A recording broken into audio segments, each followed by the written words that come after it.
Welcome back, curious minds, to the deep dive. Today we're embarking on a truly unique and pretty profound journey, actually. It's one that promises to fundamentally shift how you think about meaning, reality, and your active role within it all. Our topic is the road less traveled, what it means to enact. And we're going to unpack this incredibly insightful idea. We'll be guided by the reflections and writings of Harish, who's a lifelong learner with a deep passion for exploration and understanding. Harish shares his wisdom through his blog, diving into these big ideas that, really resonate with our audience. He explores topics like cybernetics, systems thinking, lean methodologies, and statistics. He's also an active member of CyberSyn, that's a vibrant community dedicated to these fields, offering exclusive resources, books, podcasts, forums, all for those eager to connect and learn more. So our mission for this deep dive is to explore Harish's insights into this concept of enactment. We'll start with a familiar poem, one maybe from your childhood, and then spiral out into some frankly, mind-bending concepts about how we perceive, engage with, and, co-create our world.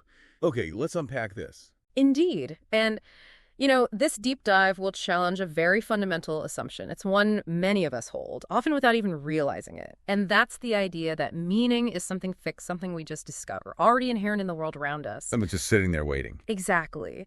Instead, we'll delve into a more dynamic view. We'll explore how we don't just passively observe reality, but how we actively engage with it, thereby bringing it forth and, in a very real sense, creating it. And this isn't just some intellectual exercise. It promises to shift your perspective on the very nature of meaning itself, and crucially, your agency within the systems you inhabit. Agency. Yeah, that sounds key. Okay, where do we start? We start with Frost. Right. 1, unpacking enacting reality, the core idea. Right. We're starting our exploration today with a real classic, one many of us definitely encountered in school, Robert Frost's The Road Not Taken. I remember this poem vividly from my own English classes. For so many, it's a childhood favorite, isn't it? Often held up as this celebration of individuality, of taking the brave, unconventional path. That's the common reading, yes. But Harish uses this familiar poem not just as a nostalgic reference point, but as a brilliant backdrop for a much, much deeper philosophical exploration into what it actually means to enact. That's right. When Harish talks about enacting, he's introducing a concept that, it fundamentally redefines how we understand meaning and our relationship to the world. It's a significant departure from the conventional view, which suggests that meaning is something fixed, something out there in the world just waiting for us to discover it, like finding a blueprint or maybe a treasure hidden in plain sight. In that view, the tree is objectively tree, and its meaning is just part of it. Okay, simple enough. But the enactive perspective argues that meaning isn't pre-given like that. It's not an objective property of things, separate from us. Rather, meaning is constructed. And it's constructed in the very process of our engagement with a situation. Constructed during the engagement, not before or after. Exactly. Think about that for a moment. It's not discovered. It's actively constructed through our interaction. And this construction isn't like a solitary act. It's not just us projecting our own subjective ideas onto a blank canvas. It arises precisely through our participation, through the specific ways we bring ourselves into the world, our unique histories, our current state, our intentions, even our physical capabilities. How we show up, basically. Yes. It's about how we show up, how we engage, and how we become inextricably linked to the situation. So to enact a situation means to bring it forth, to make it real to us. This isn't about grasping it as some abstract idea, like reading a definition. Like knowing about something versus actually doing it. Precisely. It's about experiencing it as a lived, embodied reality. The difference between knowing about walking, the biomechanics, the theory, and actually walking. The knowing comes alive through the doing, through the direct felt experience. And this is a crucial distinction from passive observation, where you might imagine yourself as a detached spectator. Just looking at a scene from the outside. Right. Enaction insists we are always implicated. We're always already part of it, shaping it as much as it shapes us. There's this constant dynamic interplay. The boundaries between observer and observed become fluid, even blurred. This really makes me pause and think. We often assume meaning is just there in things, don't we? Like a universal dictionary definition attached to every object or event, just waiting for us to read it. That's the default, yeah. But to think we're actively creating it in every interaction, that it emerges from our engagement, that's quite a shift. It really challenges our fundamental understanding of objective reality. And if this is true, what does it mean for how we approach things in say, systems thinking or lean. Like, if waste in a process isn't just an objective fact, but something that's enacted through how the system operates and how we interact with it. Then simply pointing it out isn't enough. Right. We have to understand our participation in its very existence. Precisely. That's the profound shift Harris invites us to consider. It fundamentally changes our approach to problem solving, to understanding complex systems, even to how we communicate. If meaning is enacted, then just stating facts or presenting data isn't enough to convey understanding. We need to explore how those facts are brought forth, how they become meaningful within a particular context and through particular engagements. Okay, so the first big takeaway then. Yes, Harris emphasizes that. Meaning is not discovered, it is enacted. 2. The forest walk. Embodied cognition in action. Okay, to make this powerful idea a bit more tangible, Harris uses a really vivid, relatable analogy. Imagine yourself walking in a forest. Maybe take a moment right now to picture yourself there. Seeing the towering trees, feeling the soft earth, or maybe crunching leaves underfoot, hearing the bird song, the rustle of leaves around you. This simple act of walking, Harris suggests, provides a perfect illustration of enactment in action. It moves us beyond abstract philosophy into our very sensory experience. Let's deconstruct that walk in the woods example then. The conventional view, the one most of us just intuitively adopt, suggests that the trees, the paths, the birdsong, they all exist independently. As objective features of the forest. Exactly. We, as observers, simply perceive these features, process them, interpret what they mean. The forest is out there. We are in here making sense of it. A simple flow. Yeah. World to mind. But from an activist perspective, the picture changes dramatically. The very capacity you have to distinguish tree from not tree or path from not path, that doesn't come from some objective, predefined property of those things existing separately from you. Okay, so where does it come from? It emerges directly through your embodied history of interaction. Embodied history, meaning? Yeah, meaning it's not just about what you're seeing right now. It's about every single time you've ever encountered a tree, every moment your body has moved through a similar environment, every developmental stage your visual system went through, every time you heard the word tree and connected it to an experience, your entire accumulated experience built up over your lifetime, even through evolution, shapes how you engage now, creating the very distinctions you make. Wow. Your visual system, for instance. It isn't just passively receiving light. It's an active, dynamic system shaped by evolution and your own development. It structurally couples with light patterns in very specific ways. Structural coupling, like they influence each other. Think of it like two dancers learning to move together. Their movements aren't pre-scripted independently. They learn to coordinate, adapt to each other. It's through this dynamic, reciprocal coupling, this constant back and forth between your internal structures, like your nervous system, and environmental stimuli that the phenomenon we call seeing a tree actually comes forth. So the tree doesn't just beam treeness into my mind. No.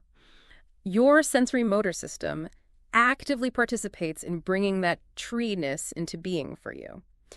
So, in this view, the tree as a meaningful entity is something distinct from the air or ground, and you, as a perceiver of trees, you don't exist in isolation. You actually co-emerge through this coupling. Co-emerge. Arise together. Yes. Neither the tree as meaningful object nor you as perceiver can exist independently of this ongoing dynamic relationship. It's an inseparable dance. For systems thinkers, that sounds crucial. Like, system boundaries aren't just lines we draw on paper. They are enacted through the distinctions we make our participants. Defining a system is an act of co-creation, and this goes beyond just seeing. Think about walking in nature. That phrase doesn't carry its own inherent meaning. The rustle of leaves, the birdsong, the sunlight. These aren't just neutral sensory inputs that you later assign meaning to. Their significance arises through my participation. Precisely. It's your particular embodied engagement that imbues them with meaning. Consider the specific elements. Your posture, how you balance your focused attention on the path or a sound, your breathing, how you anticipate each step. All these embodied actions aren't just passive reactions. They actively enact the experience of walking in that forest. They bring forth the forest experience for me. Exactly. You are not a detached observer. You are fundamentally a co-creator of that very moment, that very experience. Which brings us to a critical nuance. Enaction is far more profound than just interpreting things or giving meaning to neutral objects. Enaction means the very distinctions we perceive, the boundaries between self and world, the categories like tree or path, all emerge through our continuous embodied coupling with our environment. So we don't just find meaning, nor do we just project it onto a blank world. Instead, meaning and the world itself actually co-arise simultaneously through the history of our embodied interactions. They're inextricably linked, constantly shaping each other in a feedback loop, a recursive self-organization, a cyberneticist might say. Okay, so back in the woods, that path splits. Two trails. One looks more traveled, one less so. Yes. And what does it mean to take the path that seems less traveled? From this perspective, the significance of that less traveled quality doesn't exist independently as an objective fact. It's inseparable from you, the observer, making choices, paying attention, engaging. My presence and actions help create the meaning of the fork. Your presence, actions, history, intentions, they all contribute to the meaning enacted right there. Here's where it gets really interesting. So the treeness of the tree isn't just in the tree, but arises because of how we engage with it. And the pathness of the path. My mind is Yeah. a little blown by that. I'm trying to wrap my head around this for, say, a lean practitioner identifying value or waste. Is that waste objectively there, or is it enacted through the specific lens we bring? Does it challenge seeing what's truly there? It absolutely challenges that notion of pure objectivity. And think about your morning commute. Yeah. What features do you bring forth through your routine, your attention, that someone else, a visitor maybe, wouldn't even notice? Like the rhythm of the lights or a certain bump in the road. Or even the feeling of rush hour stress that you, through consistent engagement, help to enact. It makes me think about how different people experience the exact same event so differently. Maybe it's not just interpretation. But different ways of enacting that reality, creating distinct experiences from the same underlying stuff. Exactly. Wow. Okay, so the next key point. The fundamental insight Harris wants us to grasp. Meaning and world co-arise through the history of our embodied interactions. 3, beyond observation, participation everywhere, and this subtle interplay, this continuous process of enactment. It isn't just for forests or big philosophical ideas. It appears everywhere, in all our everyday experiences, even annoying ones. Like Traffic. Yes, definitely annoying. When you're stuck in it, we instinctively think of ourselves as passive observers, right? Just noticing the congestion, the delays, as if they were external facts happening to us. We complain about the traffic like it's some separate monster. Exactly, as if it's an external force acting upon us. Yet, from an enactive perspective, that couldn't be further from the truth. We are always inherently a part of the very system we observe. Our individual actions, our braking, accelerating, our lane position, our route choice, even our frustration. They aren't just responses. No, they actively contribute to the very dynamics we perceive. Our actions, combined with everyone else's, collectively enact the congestion, the flow, the delays. We are the traffic jam. In a very real sense, yes. The meaning of that traffic jam, its order or disorder, its significance to our day, Yeah. it all arises through our active participation, through enactment, not detached observation. We are the system. We are the system, and this is a crucial point that goes way beyond traffic, speaking directly to systems thinking. We are never truly outside the system looking in. There's no privileged external vantage point for pure observation without affecting things. No God's eye view. Right. We are always already coupled with our environment, always already participating in the ongoing emergence of the world we inhabit. Our presence, our actions are integral to what comes forth. For a cyberneticist, this highlights the impossibility of complete objectivity or external control. Any attempt to observe or control a system involves coupling with it, becoming part of its dynamics. And enacting a new version of that system. Precisely. And this leads us to what Harris calls the embodied mind perspective. It's a radical idea, challenging how we typically think about cognition, about knowing. We often imagine it happens purely inside our heads, the brain processing info about a pre-given world, building representations like a computer. The brain in a vat idea, almost. Yeah. But the embodied mind perspective argues that knowing, thinking, perceiving cognition itself is far more integrated. It arises dynamically in the continuous recursive interaction between our body, our brain, and our environment. It's not just brain activity. It's an active, engaged loop. The boundaries between us and the world get blurry. So perception, action, and attention aren't separate steps in a sequence. They're inseparable. Fundamentally inseparable, constantly influencing each other in a dynamic spiral. Perception influences action, action shapes perception, attention directs both. They shape and are shaped by the world we inhabit. A living feedback loop. Exactly. It's this active, dynamic coupling that generates our experience, our understanding. In lean, maybe just observing a process from afar misses how the process itself is enacted by the bodies, movements, and attention of the people actually doing it. Very much so. And this brings us back again to that fundamental idea. The core message Harris underscores.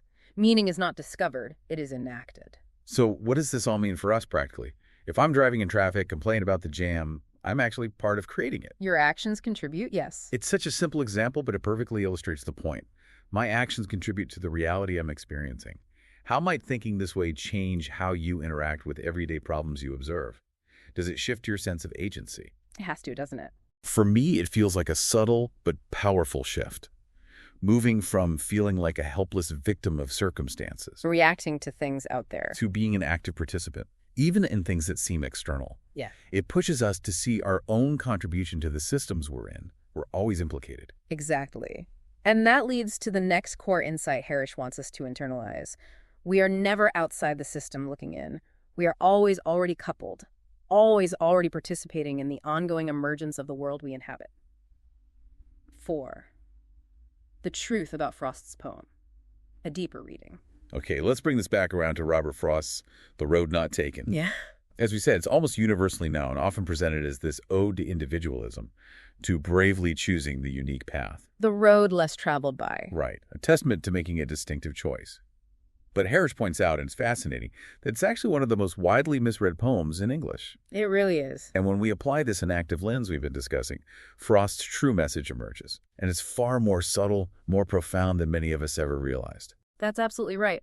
When the speaker in the poem finds those two roads diverging, he initially describes one path as looking grassy and wanted wear, which definitely seems to suggest it was less traveled. And that's where the common misinterpretation takes root, right? Picturing this clear, objectively less worn path. Yes, the narrative we build around it often starts there, framing the choice as an obvious distinction. But then, just a few lines later, comes the crucial admission. The line that reveals the poem's true heart and challenges that initial perception. Though, as for that, the passing there had warned them really about the same. About the same. That's the key. It is key. The speaker explicitly says that despite how it might have looked at first glance, the paths were equivalent. There was no meaningful, objective difference between them at the moment of choice. Both were equally worn, or maybe equally unworn. Equally unworn. Well, Frost reinforces this with another line, confirming the reality of that specific morning. And both that morning equally lay in leaves no step had trodden black. Meaning nobody had walked on either path yet that day. The leaves were undisturbed. Exactly. Objectively, they were indistinguishable in terms of recent travel or what objective choice they presented. Okay, so if the paths were objectively the same, where does the meaning of taking the road less traveled actually come from? That's the central question Harris's analysis tackles through the lens of enaction. And the answer isn't in an objective discovery in the woods. It's in an active, subjective, yet embodied creation. Okay. How so? The meaning, the profound significance of having chosen the road less traveled, it emerges much later. It isn't found in the moment of choice itself, which was objectively ambiguous. It emerges in the final stanza where the speaker projects himself into the future, anticipating how he will narrate this experience. I shall be telling this with a sigh, somewhere ages and ages hence, 2 roads diverge in a wood, and I took the one less traveled by, and that has made all the difference. I shall be telling this, not I told this or I remember. Yeah, exactly. Harris draws our attention to that critical verb tense, I shall be telling. Mm-hmm. The speaker isn't describing an objective past fact or even a present feeling. He's actively anticipating the story he will tell. He's crafting a narrative for himself and for others about what happened. This future projection, this act of storytelling, is where the meaning is truly enacted. So the meaning isn't fixed in the woods. No. Its significance, its power, is enacted in memory, in the narrative the speaker constructs to make sense of his life, to hold his world together, give coherence to his experiences. The road only becomes less traveled because he actively enacted it, as such, retrospectively, giving shape and meaning to his experience after the fact. He makes a difference by saying, and that has made all the difference. Precisely. The difference isn't found. It's brought forth through his ongoing narrative, his enactment. Wow, okay, that completely changes how I understand that poem. Yeah. Seriously.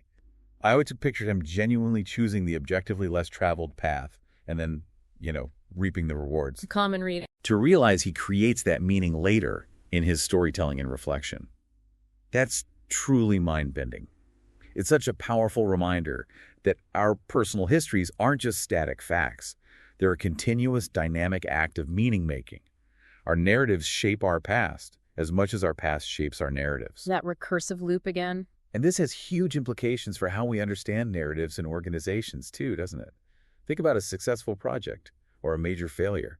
When we do a retrospective, are we truly unearthing objective facts? Or are we, in part, enacting a narrative about what happened? Creating a coherent story that shapes our future actions and understanding. That makes me wonder, have you ever told a story about a past decision where, looking back, you've shaped the narrative, given it more significance or a different meaning than maybe you felt in the chaotic moment of choosing? I think we all do that, consciously or unconsciously. It's how we make sense of things. I know I have. And if we're constantly doing that, what does that say about the truth of our experiences? It's complicated. 5. Taking the root of enaction.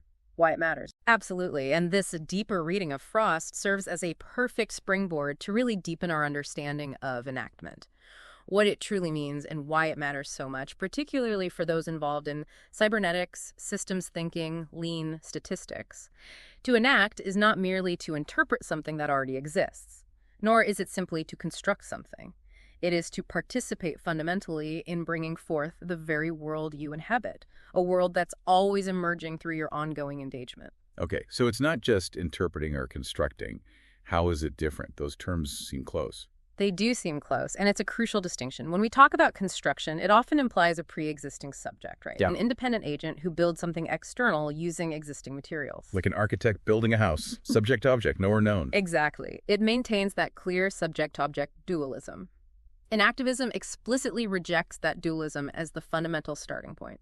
It argues that separation is maybe an illusion or at least a simplification that obscures the true dynamic nature of reality. So, in the enactive view, There is no independent agent acting upon a separate pre-given world. Instead, both the constructor you, the agent of experience, and what is constructed, the meaningful world you perceive, they emerge simultaneously in an ongoing process, like the dancers in the dance coming into being together. so the agent isn't fixed or pre-existing. No. The very capacity to be an agent, to perceive, to act, to make distinctions, that capacity emerges through the enactive process itself. It's a continuous becoming, not a static state. And this leads to the concept Harish emphasizes, reciprocal specification. Reciprocal specification. It means the world we experience and the mind that experiences it aren't separate things just influencing each other. They build each other continuously through our actions and perceptions. World and mind co-specify each other through embodied interaction. So my perceptual world, what I see, hear, feel, understand, isn't just a representation of objective reality out there. No, nor is it simply constructed by my mind from neutral data. Instead, your perceptual world is the ongoing dynamic result of your constant structural coupling with your environment. That living feedback loop again. Actions shape perception. Perception shapes actions. Endlessly. Yes, an endless emergent cycle. Let's ground this with some concrete examples from Harish, connecting to the fields we know you care about. Think about basic actions. Every step you take. It doesn't just happen on the ground. Your step actively participates in enacting the ground as walkable. The ground becomes walkable through the coupling of my body and the ground's properties. Exactly. Without your intention to walk and your body's capabilities, the ground is just matter. Its walkableness emerges through your interaction. That's crucial for lean, maybe. Seeing a bottleneck isn't just objective observation. It's an enactment. Your process knowledge and focus bring forth that specific bottleneckness from the complex flow. Someone else might enact a different problem. Okay. Similarly, every glance you make doesn't just passively receive light. Your glance actively brings forth the visible world through the coupling of your eye and light patterns. The visible world isn't prepackaged. It's continually generated through active sensory motor engagement. Even breathing. Even breathing. Every breath participates in enacting the very boundary between your organism and its environment.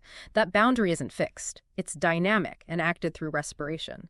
These aren't passive observations of pre-existing features. They are deep, absorbed engagements in the ongoing emergence of your lived world. The continuous process through which reality unfolds. Yes. So revisit that forest path. Splitting before you. It exists neither as pure objectivity totally independent of you, nor as pure subjectivity entirely in your mind. Its pathness, its significance emerges through the structural coupling between your embodied capacities, walking, perceiving, choosing, and the environment's configuration. And my choice to go left or right participates in enacting. not just my future path. but the very nature of that fork as a meaningful juncture, a decision point, which is exactly why the road less traveled becomes meaningful only through its enactment. Frost, the speaker, didn't discover an objective fact about traffic patterns from some unbiased viewpoint, no. Through walking, remembering, narrating, he actively participated in bringing forth a world where one path could become, for him, less traveled. The poem isn't a description of a choice between distinct options. It demonstrates the enactive process itself, how organism and environment, self and world co-specify each other dynamically. It's a powerful testament to our active role in creating the coherence of our own lived experience. This idea of reciprocal specification feels like a huge conceptual leap. Not just I see the world, but the world and I arise together through our interaction. That is profound. It really pushes against our intuition.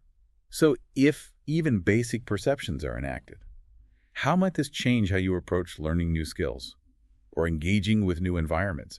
If learning isn't just absorbing info, but an active embodied coupling, does that change how you practice or immerse yourself? It suggests immersion and practice are not just about repetition, but about actively building that coupling. For me, it makes me think about how much more agency we have than we Right. often realize. Not just over our reactions. But over the very reality we experience and make sense of. Yeah. Absolutely. And think about it through lean or cybernetics. In lean, go to Gemba, go to the actual place. Right, go see the work. It's not just observing, it's engaging with the process, feeling the flow, the friction. It's an act of enaction that brings forth understanding in a way reading a report just can't. The problem isn't just a fact on a spreadsheet. It co-emerges as you interact with the system, or consider problem solving in complex systems. If a defect isn't just an objective fault, but co-enacted through design, materials, human behavior, Then root cause analysis changes. dramatically. It's not about finding one isolated cause, but understanding the recursive, interactive patterns that continually bring the defect forth. For a systems thinker, the system boundary isn't just intellectual. It's a lived, enacted boundary, shaping and shaped by our participation. And this also has profound implications for personal growth, even therapy. If our issues aren't fixed traits or static diagnoses, but patterns we constantly enact, Then we have agency to change them. it suggests a powerful capacity to reenact new patterns, shift our engagement, create different realities for ourselves. We're not just victims of our past, we're continuous meaning makers. Enacting our present and future. Yes. And in social dynamics, like a team struggling with communication issues, is it just a broken tool? Or our behaviors, expectations, responses, enacting a communication reality where clarity is hard. Exactly. Understanding communication as enacted means improving isn't just fixing a mechanism, but participating differently, bringing forth new interactions. And for statistics, the data isn't neutral. The data we collect isn't just reflecting reality. It's data enacted through our methods, metrics, the distinctions we made observing. The meaning in the numbers is brought forth by our interaction. That's truly fascinating. It makes me think about how much more agency we have, shifting from spectator to co-creator, even in everyday moments. Outro. So to really summarize the core takeaway from this entire deep dive into enactment, meaning isn't inherent in the road itself. It's not fixed in the moment of choice. It arises dynamically, continuously in the way we live, how we remember, and crucially, how we retell the path we walked. To ourselves and others. Yes, and we are not objective, detached observers standing outside the system weighing timeless truths. We are always, inextricably, part of the system. We're constantly enacting coherence, bringing forth meaning, sometimes even reshaping past narratives to make sense of the present and orient to the future. The recursive nature again. Exactly. The road less traveled isn't an objective fact Frost discovered. It is an enactment, a living interpretation whose significance comes directly from participation, from the stories told, from active presence in shaping the journey. The poem masterfully shows how we bring forth meaning through engaging with our choices and telling ourselves which road we took. And in recognizing this process, this continuous act of co-creation, we glimpse our truly profound capacity as active participants in shaping the very reality we inhabit. Every moment of attention, every intentional step forward, every story we tell, it becomes a powerful act of creation in the ongoing emergence of our world. If you're intrigued by these ideas, and I really hope you are, and you want to dive even deeper into Harish's reflections, you can find more of his thought-provoking work on his blog. It's at harishesnotebook.wordpress.com. And for those of you eager to connect with a community of like-minded learners, exploring these, well, complex and fascinating fields, cybernetics, systems thinking, lean, statistics, consider joining the CyberSyn community. They have exclusive resources, books, podcasts, forums. That's CYB3RSYN, as Harish himself often says. Stay curious and always keep on learning. Thank you so much for joining us on this deep dive into enactment. It's been mind-expanding for sure. Until next time, keep exploring, keep questioning, and keep enacting your world.